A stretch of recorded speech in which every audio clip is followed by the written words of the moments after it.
अब इसमें हमें भक्ति में बाधक क्या क्या चीज़ें हैं? भक्ति में बाधक हैं, हमें लोग दूसरों को देखम देखा विवाह पर खर्च करते हैं। जिसके 2 पुत्रियां होगी उसकी नींद हराम हो जाती है जब वो युवा होने लगती हैं इनके विवाह के लिए। इसमें कुछ एक तो ऐसे लोग हैं कि कई कई लाख रुपए विवाह में खर्च कर देते हैं, तो वो टेंशन उनको भक्ति नहीं करने देती। फिर कोठी बनाने की होड़, लंबी कार लेने की होड़, तो ये इस ज्ञान से ये मन के जो फैलाव है ये कम हो जाएगा, ये खत्म हो जाएगा, इच्छाएं समाप्त हो जाएंगी। और बेटी का विवाह, बेटों का विवाह हमने बहुत सिंपल वे से करना चाहिए। पुण्यात्माओं, यदि आपने इस मार्ग पर सफल होना है, दास के एक एक वचन पर लक्ष्मण रेखा समझ कर आपने कार्य करना पड़ेगा। और फिर आप पार ना हो, गारंटी देता दास लिखवा के ले लो मुझसे, इतना आसानी से पार।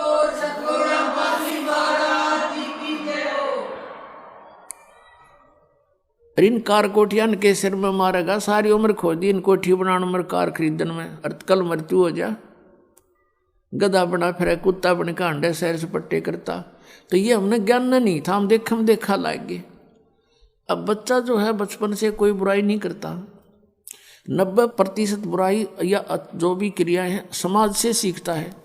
अब देखा कोई बालक ऐसे सिगरेट पी रहा लंबी लंबी करके, तो दूसरा भी शुरू करे, जबकि उसको एक्सेप्ट नहीं करता शरीर उसका। पहली बार पीवा आँखों में पानी आवे, फिर लेकिन देखा फिर चाहे कुछ भी हो करना ही है, दिखाना मैं भी पीता हूँ।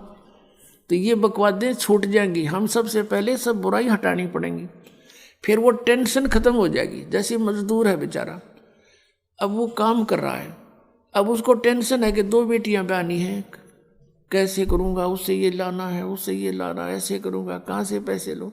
और फिर जब ये समस्या परमानेंट हल हो जाएंगी कति। और वैसे नहीं, ये ज्ञान होगा। जैसे आप किसी से दहेज लेते हो, तो वो दहेज कोई वैसे थोड़ा ही है, उसका पैसा आपके ऊपर ऋण हो गया, अगले जन्म में मनमानो उसका गधा बनकर देना पड़ेगा आपने। परमात्मा कहते हैं तुमने उस दरगाह का मैल नहीं देखा और धर्मराज के तिल तिल का लेखा, एक एक पाई का हिसाब करना पड़ता है वहाँ पर। तो हम क्यों सिर में दर्द करें? 2 रोटी खानी, 2 कपड़े चाहिए, सारे साल में कुर्ते पजामे, बस काम चल जाए।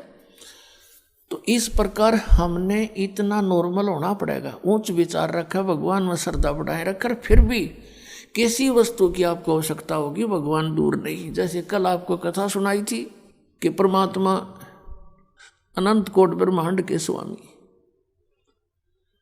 एक झोंपड़ी में बैठ के और 120 वर्ष बिता के चले गए, 120 वर्ष, और कपड़ा बुनते थे अपने हाथ से, और उससे जो मेहनताना आता था उससे अपने परिवार का पोषण करते थे। परिवार उनका अपना कैसा था? एक मुंह बोले माता पिता थे 2, जो कमल के फूल से उनको उठा कर लाए थे, और एक पुत्र एक पुत्री थी जो मुर्दे जीवित किए थे, एक दरिया में बहता हुआ जा रहा था। शेख तकी एक धार्मिक गुरु था सिकंदर लोधी राजा का, उसको सोचा था कि ये शायद यूं ही मान ले, उसने शर्त रख दी थी कि कबीर कोई मुर्दा जिंदा कर देगा तो मैं इसको अल्लाह मान लूँगा। परमात्मा ने सोचा था यदि एक शेख तकी पूरे मुसलमान धर्म का वो हेड था भारतवर्ष का, कि यदि इसकी बुद्धि ठिकाने आ गई तो सब मुसलमानों को कह देगा तुम भक्ति कर लो, और इनके पास बढ़िया मार्ग है, ये परमात्मा आए हैं। तो उन्होंने इस सोच करके एक मुर्दा किसी ने बहा दिया था, जल प्रवाह कर देते हैं कुछ कबीले, उनको ना जलाते हैं ना दबाते हैं मिट्टी में। तो वह सैकड़ों व्यक्तियों के सामने परमात्मा ने वो आत्मा धर्मराज से छुटवा के वापस के छोड़ इसको वापस, और जीवित कर दिया था।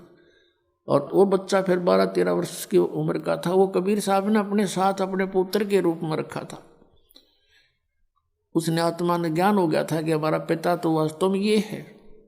ऐसे एक शेख तकी की लड़की थी सिकंदर लोधी के धार्मिक गुरु की, वो कब्र में दबा रखी थी, मर चुकी थी।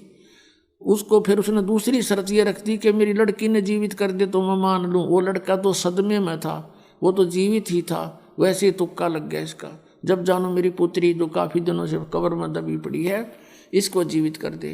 कई हजारों व्यक्तियों के सामने परमात्मा ने कब्र फुड़ा के वह लड़की भी ऊपर से छुड़वा के धर्मराज से वापस जीवित करवा दी थी।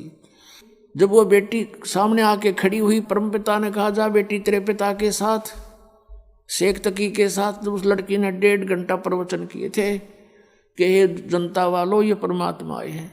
मेरी तो तैयारी हो गई थी पशु बनने की, ये वहाँ से छुड़वा के लाए हैं मुझे और जीवित किया, तुम भी आ जाओ शरण में। तो उस बेटी ने कह दिया था मेरे को तो अपना पिता मिल गया जिसकी मुझे खोज थी, वो अपने उस संसारिक पिता के साथ नहीं गई थी। तो ये 2 बालक थे, वो भी 12-13 साल की आयु की थी लड़की, और 2 माता पिता थे। तो उस परिवार का पोषण करके इसलिए दिखाया कि तुम ऐसे रहो यदि तुमने सतलोक जाना है, और यहाँ काल की भांग पीनी है तो फिर यहीं रह जाओगे, तुम्हारा नशा उतरे को नहीं। मान बढ़ाई जमपुर जाई, तुम होए रहो दास समदासा। मान बढ़ाई में रहोगे तो काल के लोक में रहोगे। मान बढ़ाई छोड़ के परमात्मा में श्रद्धा बढ़ा के ज्ञान को आधार बनाकर इस सफर को तुम तय करो, बहुत आसानी से सफर तय होगा आपका, और परमात्मा बहुत सहज मिलेगा।